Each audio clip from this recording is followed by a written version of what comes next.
Iya, makanya Bapak belum terlihat di Ya, sini. ini saya ada di depan persis ini. Nggak tahu problemnya di mana ini. Tidak mengerti maksud Anda. Baik. Tidak apa-apa, Pak Nijam. Baik, Apa di mohon settingnya? Ya silakan. Pokoknya maaf, saya akan lihat nih. Bapak Ibu Mentor, Pak Penguji, Pak. Karena kami ada kendala teknis. Di sini mungkin kita waktunya agak molor hampir setengah jam ya. Namun Oke. mudah-mudahan semuanya nanti bisa dilaksanakan dengan baik. Baik untuk yang pertama nanti akan memberikan presentasinya untuk kesempatan pagi hari ini. Yang pertama yaitu peserta atas nama Barnabas Bramswarga SPJ dengan mentor Ibu Hajah Maisaro SAG MHMM. Apakah Ibu mentor sudah bersama kita pada pagi hari ini, Ibu? Sudah bisa. Siap, Halo, Ibu. siap, siap. Baik. Baik, kami sampaikan untuk, ya, terima kasih Ibu. Baik, kami sampaikan untuk waktunya, untuk presentasi kurang lebih 7 menit, kemudian penguatan dari mentor kurang lebih 5 menit, kemudian tanggapan dari penguji, nanti kurang lebihnya 6 sampai 7 menit. Demikian ya, Bapak Ibu bisa dipahami. Ya, siap. Baik, untuk selanjutnya, serahkan kepada Mas Barnabas paparan. Terima kasih.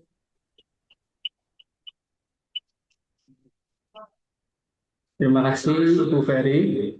Selamat pagi, selamat jumpa Pak Ahmad Nizam, Ibu Maisaro, Di selaku mentor saya. Pada pagi hari ini saya akan mempresentasikan hasil aktualisasi yang selama ini sudah saya buat.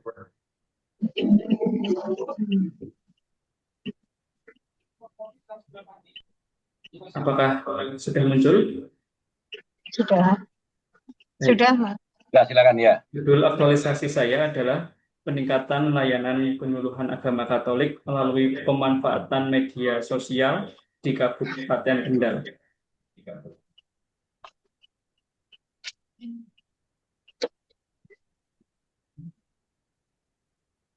Latar belakang masalah yang saya temui adalah yang pertama, jarak gereja Katolik dengan Kemenak. Ada 4 gereja di Kendal, jaraknya cukup jauh, rata-rata ditempuh dalam jarak 1 jam perjalanan. Kemudian yang kedua, jumlah rata-rata umat Katolik cukup banyak, ada 2.200 umat di seluruh Kabupaten Kendal. Kemudian yang ketiga, rata-rata umat Katolik yang ada, mereka aktif bermedia sosial. Yang keempat, karena layanan penyuluhan yang terbatas, terpusat hanya di 1 kecamatan atau 2 kecamatan saja, belum bisa menjangkau seluruh Kabupaten Kendal. Dari latar belakang tersebut, saya membuat satu rangkuman, yaitu belum adanya layanan penyuluhan Katolik di Kabupaten Kendal yang bisa menjangkau seluruh umat. Oleh karena itu, ada beberapa solusi. Di sini perlu adanya sarana informasi dan pengajaran. Yang kedua, memiliki fitur praktis dan komunikatif. Yang ketiga, mudah diakses setiap saat. Dari 3 hal ini, saya menjadikan satu hal yang sangat ringkas, yaitu mengadakan peningkatan layanan penyuluhan agama Katolik melalui pemanfaatan media sosial di Kabupaten Kendal. Untuk pemecahan isunya, langkah-langkah kegiatan yang saya lakukan adalah melakukan perencanaan pembuatan akun media sosial seperti TikTok, Instagram, dan YouTube, penyuluh agama Katolik Kabupaten Kendal, kemudian membuat media sosial seperti TikTok, Instagram, dan YouTube penyuluh agama Katolik Kendal sebagai sarana penyuluhan umat Katolik secara digital. Yang ketiga, pembuatan konten penyuluhan dan informasi di Instagram, YouTube, dan TikTok. Yang keempat, mengunggah seluruh konten tadi, penyuluhan, pembimbingan iman, dan informasi di Instagram untuk versi pendek dan YouTube untuk versi videonya.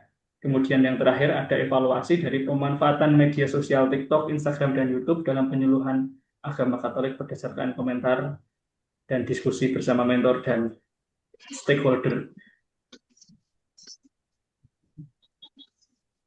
Lalu di dalam kegiatannya secara rinci, kegiatan yang pertama yaitu melakukan perencanaan pembuatan akun media sosial, ada TikTok, Instagram, dan YouTube, penyuluh agama Katolik Kabupaten Kendal. Tahapannya adalah yang pertama melakukan konsultasi dengan mentor, yang kedua melakukan survei atau akses data, untuk pemetaan jenjang usia umat Katolik. Yang ketiga, menentukan tema media sosial dengan berkolaborasi bersama rekan sejawat. Yang keempat, menentukan judul media sosial bersama rekan sejawat. Adapun nilai-nilai ASN berakhlak, di sini ada berorientasi pelayanan karena mengenali kebutuhan umat Katolik secara mendalam supaya pelayanan keagamaan tepat sasaran. Kemudian ada akuntabel, karena pengumpulan data menggunakan metode yang sistematis dan transparan. Yang ketiga, adaptif, karena penyuluh menyelaraskan pendekatan kepenyuluhan dengan kondisi umat yang beragam. Yang keempat, harmonis, bermusyawarah dalam merancang kegiatan. Yang kelima, kolaboratif, melakukan kerjasama dengan rekan kerja serta lintas umat di gereja. Di sebelah kanan output ada dokumentasi proses saya dalam melakukan kegiatan yang pertama. Kemudian kegiatan yang kedua yaitu membuat media sosial TikTok, Instagram, dan YouTube penyuluh agama Katolik Kabupaten Kendal sebagai sarana penyuluhan umat Katolik secara digital. Tahapannya adalah menyiapkan email khusus penyuluh agama Katolik Kabupaten Kendal. Yang kedua, mendaftarkan email untuk menghasilkan akun media sosial. Yang ketiga, mendesain tata letak dan tema pada media sosial bersama tim IT kantor Kementerian Agama Kabupaten Kendal. Nilai ASN berakhlak yang ada di sini adalah kolaboratif, karena dilakukan dengan teman kerja. Yang kedua, harmonis, membangun ruang dialog bersama rekan kerja. Yang ketiga, akuntabel, karena memelihara dan menginventarisir akun media sosial penyuluh agama Katolik. Lalu kegiatan ketiga, pembuatan konten penyuluhan dan informasi di Instagram, TikTok, dan YouTube penyuluh agama Katolik Kabupaten Kendal. Tahapannya adalah mengumpulkan bahan sesuai dengan tema, kemudian berkonsultasi dengan pastor paroki terkait isi materi dan kesesuaian tema, menyusun postingan jangka pendek di TikTok dan Instagram, lalu dari rangkaian TikTok dan Instagram itu dijadikan video untuk di YouTube. Nilai-nilai ASN berakhlaknya di sini ada berorientasi pelayanan, karena penyuluh mempermudah akses umat pada layanan pembinaan dan informasi. Ada loyal, memperkuat institusi Kementerian Agama melalui pengembangan materi pendampingan iman. Yang ketiga, akuntabel, karena bahan atau materi yang disusun dilaporkan kepada pemuka agama untuk dilakukan validasi. Yang keempat, kolaboratif, karena bersinergi bersama gereja dan pemuka agama dalam menyusun materi. Baik, kemudian kegiatan keempat, di sini mengunggah konten penyuluhan pembimbingan iman dan informasi di Instagram untuk versi pendek dan YouTube untuk versi panjang. Yang pertama adalah mengedit, yang kedua mengunggah konten yang sudah siap, yang ketiga berkonsultasi dengan mentor sebelum memposting media sosial untuk memeriksa kelayakan dan kesesuaian konten, yang keempat membagikan konten kepada pastor paroki dan umat. Kegiatan kelima, evaluasi pemanfaatan media sosial yang digunakan. Tahapannya adalah melihat reaksi yang masuk, jumlah like, komentar, dan viewer. Kemudian yang kedua, merancang tindak lanjut bersama mentor dan pastor paroki.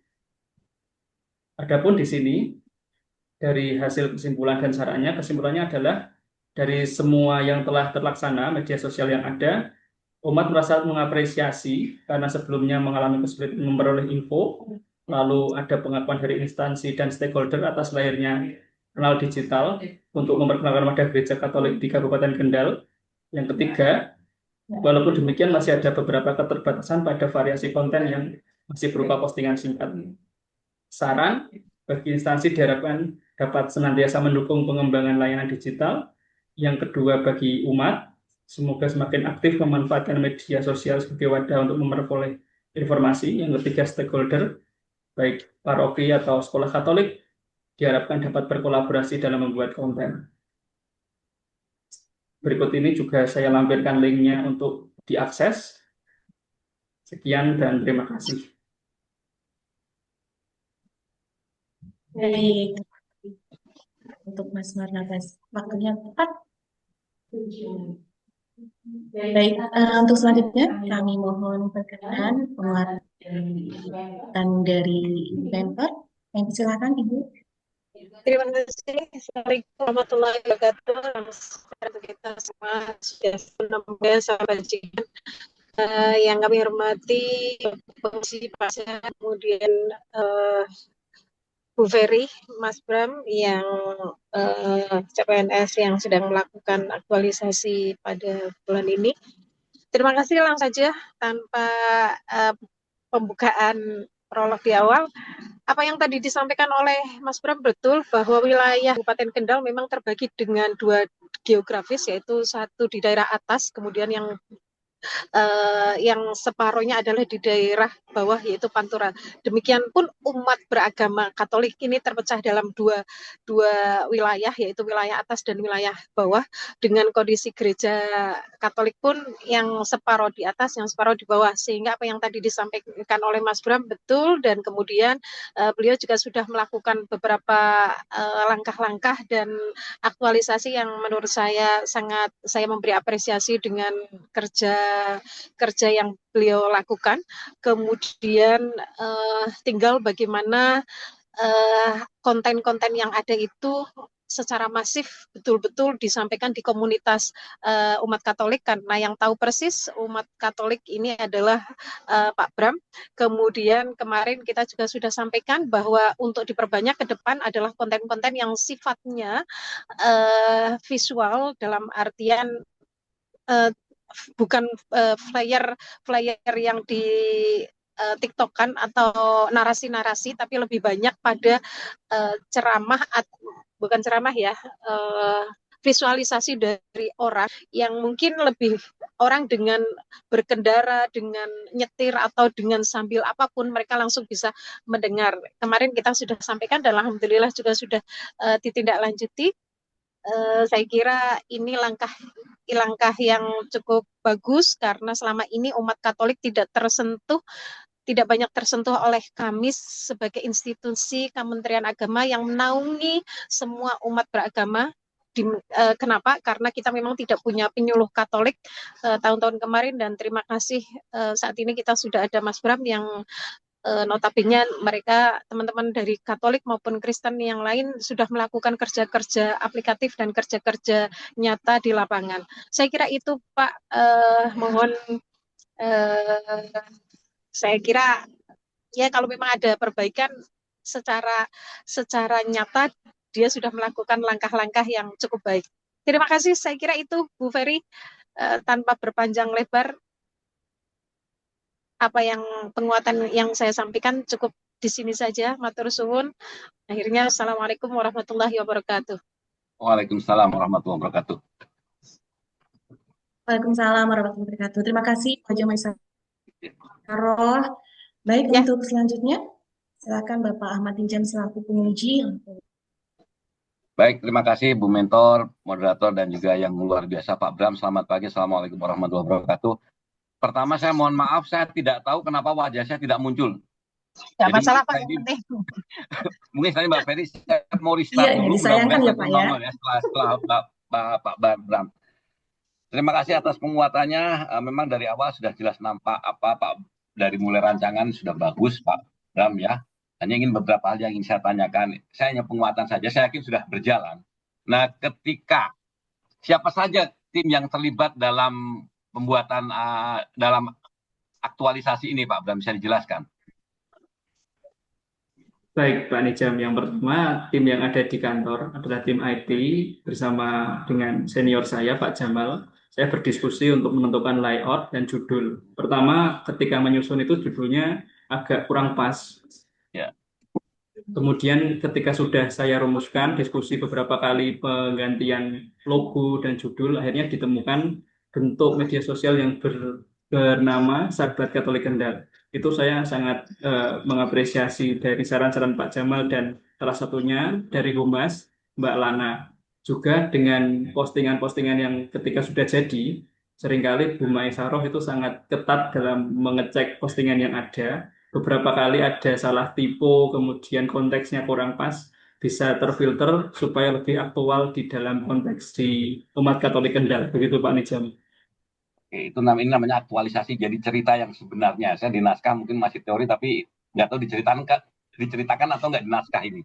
Tapi inilah sebenarnya yang namanya aktualisasi, itu apa yang Anda lakukan secara real. Oke, terima kasih Pak Bram. Yang kedua, kemarin kan katanya mau menyusun, saya catat betul itu, item-item konten. Berapa konten yang sudah dibuat dan apa-apa saja materinya? Ya, jumlah konten yang dibuat secara jumlah untuk videonya itu 1, Pak, karena dari Instagram setiap minggunya ada minimal 1 postingan. Jadi kalau di total ada sekitar 6 sampai 7 konten Instagram yang dijadikan satu video di YouTube, Pak Nizam. Jadi dari satu materi.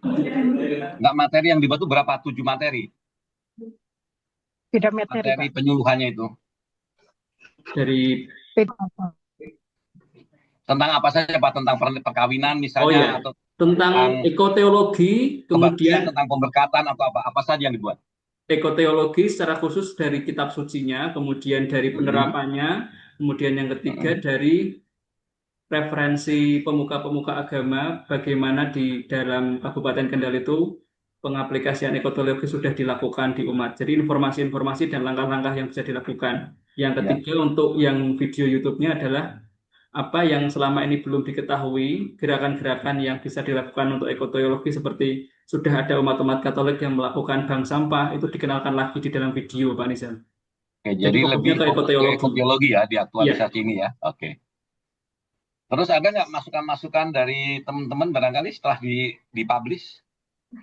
ya, masukannya banyak dari Bu Mai dan Pak Jamal itu, karena sekarang kadang-kadang umat Katolik semuanya sih di luar umat Katolik juga, kadang males membaca kalau panjang-panjang uraian-uraiannya walaupun banyak animasi yang menarik. Baik juga dilengkapi kalau ada video dan MP3, sehingga tadi seperti yang disampaikan Bu Mai Saroh, kalau semakin banyak MP3 dan video nanti bisa dinikmati sambil lalu, sambil beraktivitas, supaya tidak terfokus hanya pada handphone saja. Yang kedua adalah jumlahnya nanti bisa divariasi lagi, tidak hanya tentang ekoteologi, tetapi informasi-informasi tempat. Kemarin sudah saya tambahkan, Pak, misalnya gereja A, gereja B, gereja C itu saya buat suatu pemetaan dan ditampilkan di Instagram, ternyata banyak reaksinya, Pak Nisam. Dari ini sudah berapa lama dipublish ini? Berapa hari? Ini dari awal setelah kemarin rancangan aktualisasi itu berarti 3 sampai 4 minggu, Pak. Oke, 4 minggu. Sudah berapa yang like and subscribe? Bisa didata juga. Oh iya, kalau dari Instagramnya sekitar 53, 40-an rata-rata, Pak. Oke. Yang lain? Yang video Instagram ini video yang YouTube ini yang masih satu, jadi tadi sudah ada 121, terakhir lagi saya cek, Pak. Ya, oke. 121 Jadi kenapa viewer. medsos ini tidak hanya berhenti setelah publish proses, pasti ada yang namanya evaluasi dan monitoring. Mengapa saya tanyakan berapa yang like dan subscribe? Jangan sampai hanya itu saja, tapi bagaimana nanti Mas Bram semakin memasifkan konten ini ke wabil khusus ya di masyarakat Kendal maupun secara nasional juga sudah bisa. Kemudian kira-kira ada nggak yang resistensi selama menjalankan aktualisasi?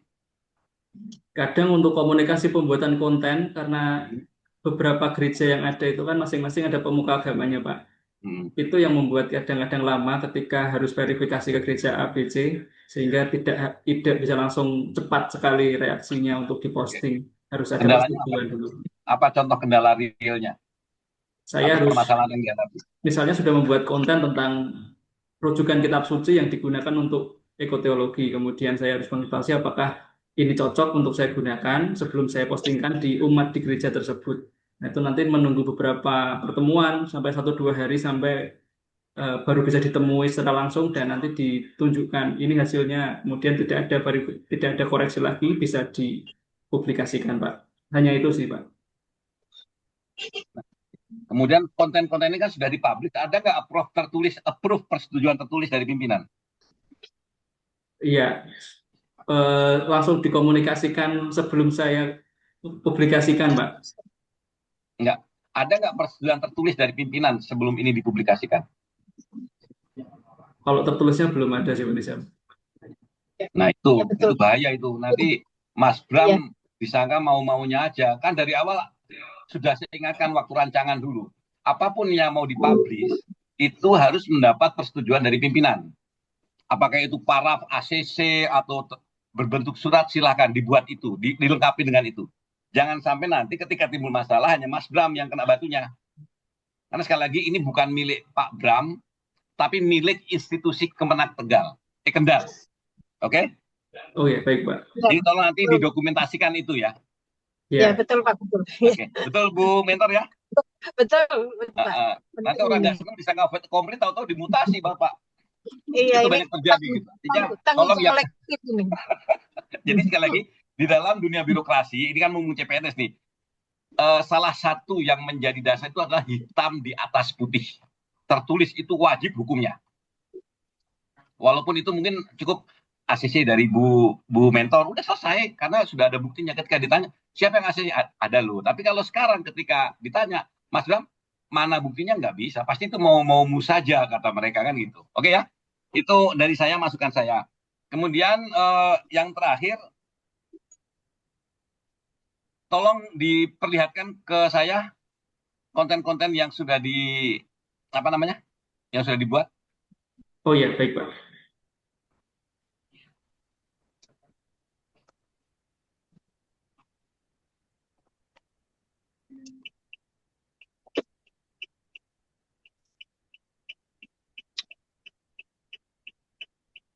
Ini untuk yang Instagramnya Pak Nizam. Ya. Ada gereja, kemudian ada ekologi, ini Ya, yang silakan sudah. tolong di itu aja. Apa Diklik. di apa diklik, di share screen, silakan, bisa nggak? Kuat nggak? Belum bisa keluar ya Pak Nizam. Oke, kalau nggak, yang penting ada nanti udah nggak apa-apa. Tolong PPT-nya di share ke saya aja ya. Oh iya, baik Pak. Nggak apa-apa. Halo? Iya, ya, PPT-nya baik tolong Pak Nizam. dikirim ya. Oke. Baik, saya pikir itu saja. Ada beberapa yang ingin saya sampaikan. Intinya apapun sekali lagi sebagai ini karena CPNS ini baru fondasinya. Kalau fondasinya sudah nggak kuat, maka ke depan akan terbiasa. Oleh satu yang pertama, ketika memasuki dunia birokrasi, maka yang paling wajib hukumnya adalah hitam di atas putih. Termasuk surat penugasan nanti juga diminta untuk membuat konten-konten. Karena jangan sampai juga tidak jelas siapa yang nyuruh, siapa yang ini, walaupun ini secara lansar ini ya, tetapi intinya beberapa hal itu yang secara administratif harus didokumentasikan sebagai sebuah bisa juga nanti legacy bagi generasi penerus. Saya pikir itu cukup bagus. Silakan dilanjutkan. Satu lagi, ke depan apa lagi konten yang mau dibuat Mas Bram? Ke depan Yang tentang sudah ekonomi di umat Pak Nizam. Kemarin sudah berkoordinasi dengan Bu Kasubag dan Bu Oke, Mei, karena penting bagus. untuk Artinya ekonomi umat. ekonomi umat ya. Oke, good. Artinya baik, terima kasih Pak Bu Mentor, Ya, Mbak terima kasih. Ferry dan juga Pak Bram, sukses. Mudah-mudahan jadi PNS yang memang Amin. generasi emas bangsa ini. Terima kasih. Selamat Terima datang. kasih Terima Pak kasih. Nizam. Baik, terima kasih Pak Nijam untuk semua masukan, catatan. Yang perlu digarisbawahi Pak Bram adalah hitam di atas putih sebelum Bapak mengupload konten ya, itu yang terutama ya. Baik, terima kasih Ibu Mentor Ya, untuk waktunya, sama-sama untuk Bu Ferry. penguatannya. Selamat melanjutkan aktivitas kembali ya Bu Maisaro. Ya, Silakan terus. ya mau ke Kapil Bu, ada rapat. Baik, Thank you, terima thank you. kasih. Baik.